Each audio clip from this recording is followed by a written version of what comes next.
ओम श्री गणेशाय नमः। जय श्री कृष्णा। आज मैं श्रीमद् भागवत महापुराण के द्वितीय स्कंद के 6ठे अध्याय के भावार्थों को पढ़ने जा रही हूँ, जिसमें भगवान के विराट स्वरूप की विभूतियों का वर्णन है। ब्रह्मा जी कहते हैं, उन्हीं विराट पुरुष के मुख से वाणी और उसके अधिष्ठात्री देवता अग्नि उत्पन्न हुए। सातों छंद उनकी 7 धातुओं से निकलते हैं। मनुष्य, पितरों और देवताओं के भोजन करने योग्य अमृतमय अन्न सब प्रकार के रसनेन्द्रिय और उसके अधिष्ठात्री देवता वरुण विराट पुरुष की जिह्वा से उत्पन्न हुए हैं। उनके नसा छिद्रों से प्राण, आपान, व्यान, उदान और समान ये 5 प्राण और वायु तथा ज्ञानेन्द्रियों से अश्विनी कुमार समस्त औषधियाँ एवं साधारण तथा विशेष गंध उत्पन्न हुए हैं। उनकी नेत्रेंद्रिय रूप और तेज की तथा नेत्र गोलक और स्वर्ग और सूर्य की जन्मभूमि है। समस्त दिशाएं और पवित्र करने वाले तीर्थ कानों से तथा आकाश और शब्द श्रोतेंद्रियों से निकले हैं। उनका शरीर संसार की सभी वस्तुओं के सार भाग तथा सौंदर्य का खजाना है। सारे यज्ञ, स्पर्श और वायु उनकी त्वचा से निकले हैं। उनके रोम सभी उद्भिद पदार्थों के जन्म स्थान हैं, अथवा केवल उन्हीं के जिनसे यज्ञ संपन्न होते हैं। उनके केश, दाढ़ी, मूछ और नखों से मेघ, बिजली, शिला एवं लोहा आदि धातुएं तथा भुजाओं से प्राय संसार की रक्षा करने वाले लोकपाल प्रकट हुए हैं। उनका चलना फिरना भुवा स्वः तीनों लोकों का आश्रय है। उनके चरण कमल प्राप्त की रक्षा करते हैं और भयों को भगा देते हैं तथा समस्त कामनाओं की पूर्ति उन्हीं से होती है। विराट पुरुष का लिंग जल, वीर्य, सृष्टि, मेघ और प्रजापति का आधार है तथा उनकी ज्ञानेन्द्रियां मैथुन जनित आनंद का उद्गम है। नारद जी विराट पुरुष की पायु, इंद्रिय, यम, मित्र और मल त्याग का तथा गुद्दा द्वार हिस्सा नेत्र मृत्यु और नरक का उत्पत्ति स्थान है। उनकी पीठ से पराजय, अधर्म और अज्ञान, नारियों से नद, नदी और हड्डियों से पर्वतों का निर्माण हुआ है। उनके उदर में मूल, प्रकृति, रस नाम की धातु तथा समुद्र समस्त प्राणी और उनकी मृत्यु समाई हुई है। उनका हृदय ही मन की जन्मभूमि है। नारद, हम तुम धर्म, संकादिक, शंकर, विज्ञान और अंतःकरण सब के सब उनके चित्त के आश्रित हैं। कहाँ तक गिनाएं? मैं तुम्हारे बड़े भाई सनकादि, शंकर, देवता, दैत्य, मनुष्य, नाग, पक्षी, मृग, रेंगने वाले जंतु, गंधर्व, अप्सराएं, यक्ष, राक्षस, भूत, प्रेत, सर्प, पशु, पितर, सिद्ध, विद्याधर, चारण, वृक्ष और नाना प्रकार के जीव जो आकाश, जल या स्थल में रहते हैं, ग्रह, नक्षत्र, केतु, पुच्छल, तारे, बिजली और बादल, ये सब के सब विराट पुरुष ही हैं। यह संपूर्ण विश्व जो कुछ कभी था है या होगा, सबको यह घेरे हुए है और उसके अंदर यह विश्व उसके केवल 10 अंगुल के परिणाम में ही स्थित है। जैसे सूर्य अपने मंडल को प्रकाशित करते हुए ही बाहर भी प्रकाश फैलाते हैं, वैसे ही पुराण पुरुष परमात्मा भी संपूर्ण विराट विग्रह को प्रकाशित करते हुए ही उसके बाहर भीतर सर्वत्र एक रस प्रकाशित हो रहा है। मुनिवर, जो कुछ मनुष्य की क्रिया और संकल्प से बनता है, उससे वह परे है और अमृत एवं अभय पद मोक्ष का स्वामी है।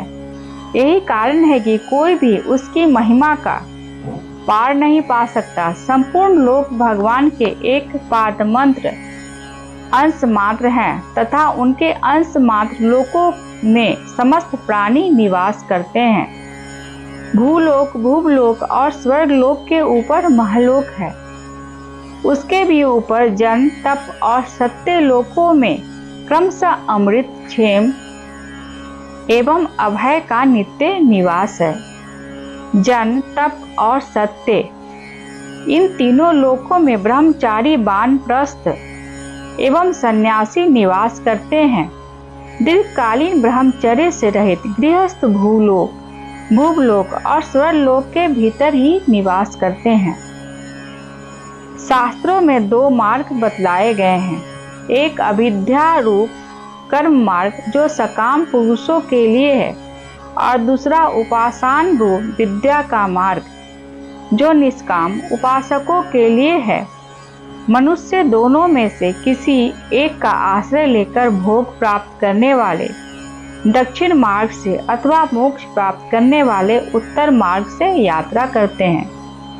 किंतु पुरुषोत्तम भगवान दोनों के आधारभूत हैं। जैसे सूर्य अपनी किरणों से सबको प्रकाशित करते हुए भी सबसे अलग हैं, वैसे ही जिन परमात्मा से इस अंड की और पंचभूत एकादश इंद्रिय एवं गुणमय विराट की उत्पत्ति हुई, वे प्रभु भी इन समस्त वस्तुओं के अंदर और उनके रूप में रहते हुए भी उनके सर्वथा अतीत हैं। जिस समय इस विराट पुरुष के नाभि कमल से मेरा जन्म हुआ, उस समय इस पुरुष के अंगों के अतिरिक्त मुझे और कोई भी यज्ञ की सामग्री नहीं मिली।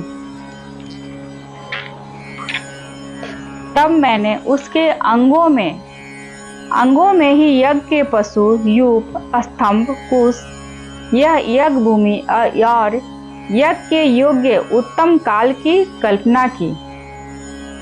ऋषि श्रेष्ठ, यज्ञ के लिए आवश्यक पात्र आदि वस्तुएं जौ, चावल आदि औषधियाँ, घृत आदि स्नेह पदार्थ, छह रस, लोहा, मिट्टी, जल, ऋक, यजु, साम, चातुर्होत्र, यज्ञों के नाम, मंत्र, दक्षिणा, व्रत, देवताओं के नाम, पद्धति, ग्रंथ, संकल्प, तंत्र, अनुष्ठान की रीति, गति, मति, श्रद्धा, प्रायश्चित्ता और समर्पण, यह समस्त यज्ञ सामग्री मैंने विराट पुरुष के अंगों से ही इकट्ठित किए। इस प्रकार विराट पुरुष के अंगों से ही सारी सामग्री का संग्रह करके मैंने उन्हीं सामग्रियों से उन यज्ञ स्वरूप परमात्मा का यज्ञ के द्वारा यजन किया। तदंतर तुम्हारे बड़े भाई इन 9 प्रजापतियों ने अपने चित्त को पूर्ण समाहित करके विराट एवं अंतर्यामी रूप से स्थित उस पुरुष की आराधना की। इसके पश्चात समय समय पर मनु, ऋषि, पितर, देवता, दैत्य और मनुष्यों ने यज्ञ के द्वारा भगवान की आराधना की। नारद, यह संपूर्ण विश्व उन्हीं भगवान नारायण में स्थित है, जो स्वयं तो प्राकृतिक गुणों से रहित है, परंतु सृष्टि के प्रारंभ में माया के द्वारा बहुत से गुण ग्रहण कर लेते हैं। उन्हीं की प्रेरणा से मैं इस संसार की रचना करता हूँ। उन्हीं के अधीन होकर रुद्र इसका संहार करते हैं और वे स्वयं ही विष्णु के रूप में इसका पालन करते हैं, क्योंकि उन्होंने सत्व, रज और तम की 3 शक्तियाँ स्वीकार कर रखी हैं। बेटा, जो कुछ तुमने पूछा था उसका उत्तर मैंने तुम्हें दे दिया।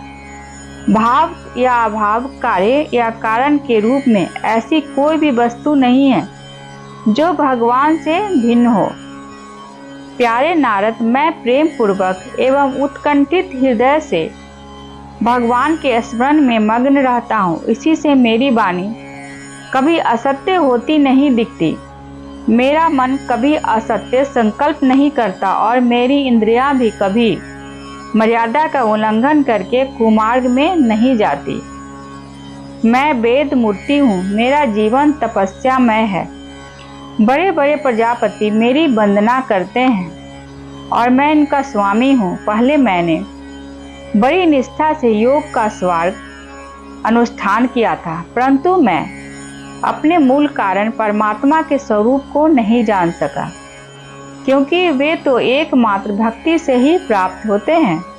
मैं तो परम मंगलमय एवं शरण आए हुए भक्तों को जन्म मृत्यु से छुड़ाने वाले परम कल्याण स्वरूप भगवान के चरणों को ही नमस्कार करता हूँ। उनकी माया की शक्ति अपार है। जैसे आकाश अपने अंत को नहीं जानता, वैसे ही मैं भी अपनी महिमा का विस्तार नहीं जानते। ऐसी स्थिति में दूसरों को यह उसका पार पा ही कैसे सकते हैं।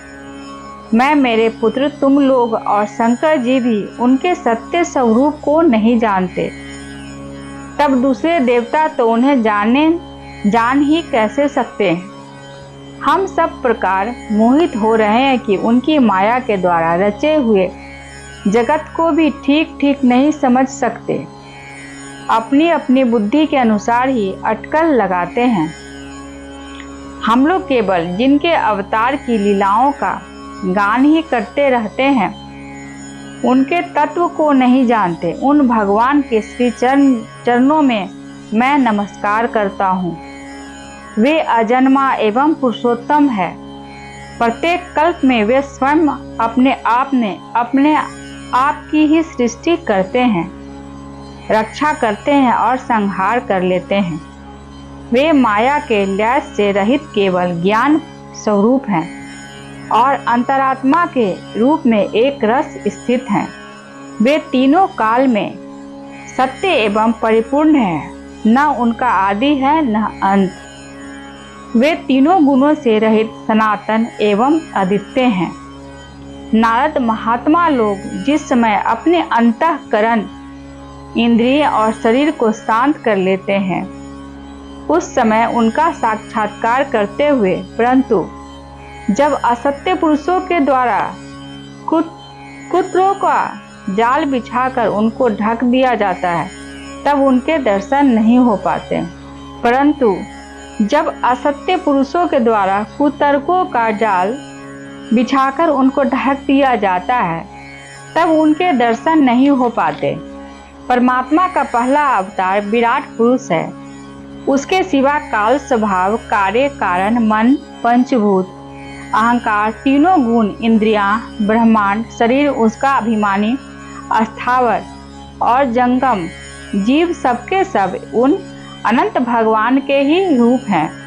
मैं शंकर, विष्णु, दक्ष आदि ये प्रजापति, तुम और तुम्हारे जैसे अन्य भक्तजन स्वर्ग लोक के रक्षक, पक्षियों के राजा, मनुष्य लोक के राजा, नीचे के लोकों के राजा, गंधर्व, विद्याधर और चरणों के अधिनायक, यक्ष, राक्षस, सांप और नागों के स्वामी, महर्षि, पृथ्वीपति, दैत्येंद्र, सिद्धेश्वर, दानवराज और भी प्रेत, पिशाच, भूत, कुष्मांड, जल, जंतु, मृग और पक्षी के स्वामी एवं संसार में और भी जितने वस्तुएं ऐश्वर्य, तेज, इंद्रिय बल, मनोबल, शरीर बल या क्षमा से युक्त हैं, अथवा जो भी विशेष सौंदर्य, लज्जा, वैभव तथा विभूति से युक्त हैं, एवं जितनी भी वस्तुएं अद्भुत वर्ण वाली, रूपवान एवं या अरूप हैं, वे सब के सब परम तत्व भागवत स्वरूप ही हैं। नारद इसके सिवा परम पुरुष परमात्मा के परम पवित्र एवं प्रधान लीलावतार भी शास्त्रों में वर्णित है। उनका मैं क्रमशः वर्णन करता हूँ। उनके चरित्र सुनने में बड़े मधुर एवं श्रवणेन्द्रियों के दोषों को दूर करने वाले हैं। तुम सावधान होकर उनका रस लो।